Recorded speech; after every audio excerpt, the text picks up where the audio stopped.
Have a look.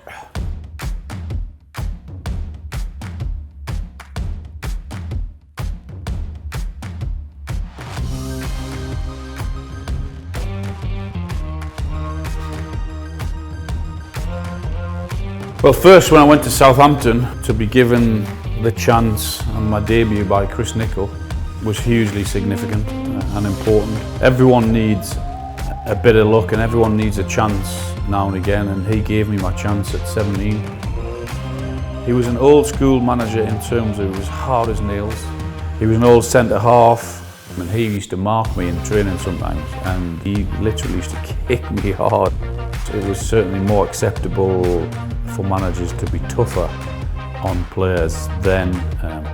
Sometimes in the Southampton dressing room there was fights. There was fights with the manager, which was, I found sort of staggering and incredible.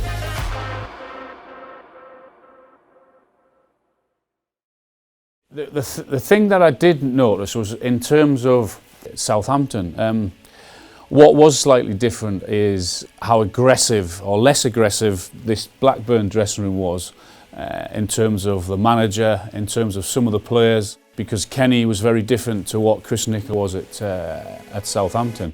Kenny was more reserved. Kenny was, he could definitely lose his rag, Kenny, and get angry with the best of them. But in terms of being aggressive, then it wasn't as bad as that Southampton dressing room was. You won't thank me for saying it, but you're in front of greatness in terms of one of the best players that has ever been in our league. I don't think there's been anyone better that's worn a Liverpool shirt than him. And there was no arrogance about him. But what the key was, everyone respected Kenny because of who he was and what he'd achieved already in the game. And that was half his battle. He didn't do a lot of coaching. He left a lot of the coaching to Ray Harford. No one loved a laugh and a joke more than Kenny. Still the same guy. He loved taking the mick out of everyone. I remember him on the training ground one day telling me about trying to keep an eye on the shadows instead of me trying to feel where a defender was behind me.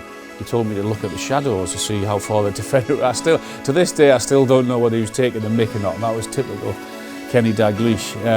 I said to him, well, what happens if it's not sunny and there's no shadow? And he just looked at me and laughed, so I suspect he was taking the mick. We never knew the team until Kenny had come in here, and his first words were, right, we're starting with.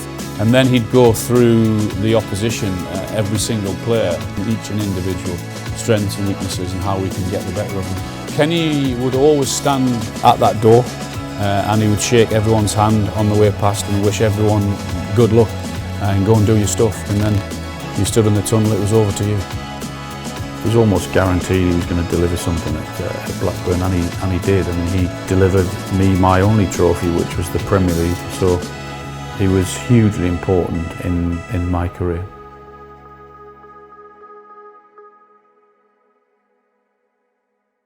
Kevin was my hero as a kid.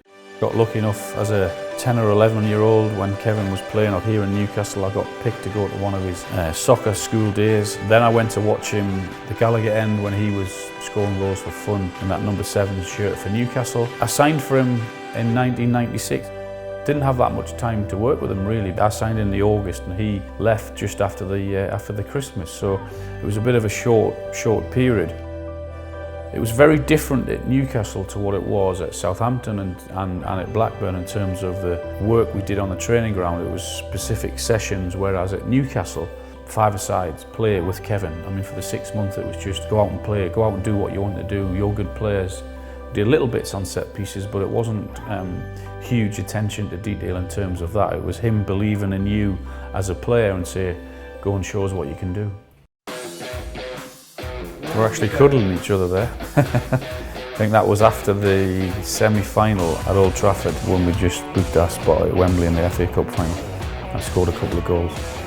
The defining moment was the Sunderland game, without a doubt, for myself and for Ruud, because he left me out of Newcastle's biggest game of the season. He left me out against our local rivals. He knew if Newcastle weren't to win that game, or he knew what would happen if they won that game, I would have to leave if Newcastle won that game. And it was the way he left me out, really. He didn't tell me. I had to walk into the dressing room and sort of find it on the clipboard when he flipped the team back and said, this is the team. you on the bench, and it was myself and Big Duncan Ferguson on the bench. And then we both went in early the next morning. I thought I was going to be the first into the training ground. I took my kids into school early, so I wanted to go and tell the manager how rude what I thought. Little did I know, I burst into the office and Big Duncan Ferguson's in there tearing strips off the wall before I got in there. So he beat me to it, Big Dunk. And then 24 hours after Ruud had left. We get on great now, and there's no problems with us now. And we've had a chat about what went right and what went wrong, more wrong than right. He said he was wrong, and we sort of shook hands and moved on, and we get on great now, and we see each other at the major tournaments, or we play golf or have a drink or whatever. But it just didn't work out for him. I was really struggling in terms of my game. Wasn't scoring a lot of goals, I'd lost form, had sort of fallen out of love with football.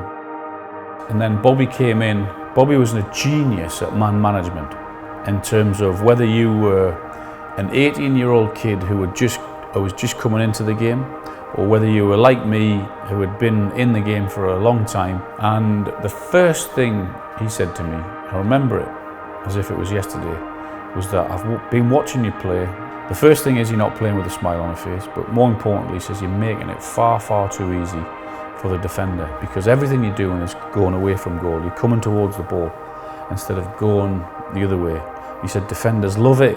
He said they've got nothing to worry about when you're in front of them. Go the other way, run the other way, start running the other way towards goal. And it was just something small like that, and I just thought, wow. And then Bobby's first home game was against Sheffield Wednesday. And bear in mind, we're in a relegation battle.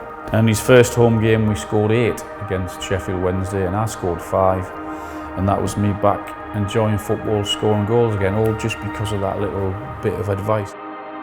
And from that moment, he was fantastic for the football club and for me, because if it wasn't for him, he saved my Newcastle career.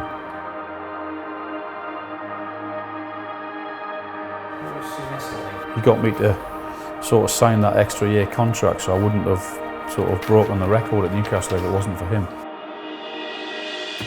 And I was going to retire, and he was the one that sort of persuaded me to sign another 1-year contract. He said to me he was going to bring players in, I wouldn't play every game, which was fine because I was only going to have a year left, and I thought, okay, he wanted me to be the leader in that dressing room and then perhaps go on to the coaching side of things with him. So I did, but that didn't go to plan. I ended up playing most of the games, didn't score a lot of goals, but then scored enough to go and get the record from Jackie Milburn.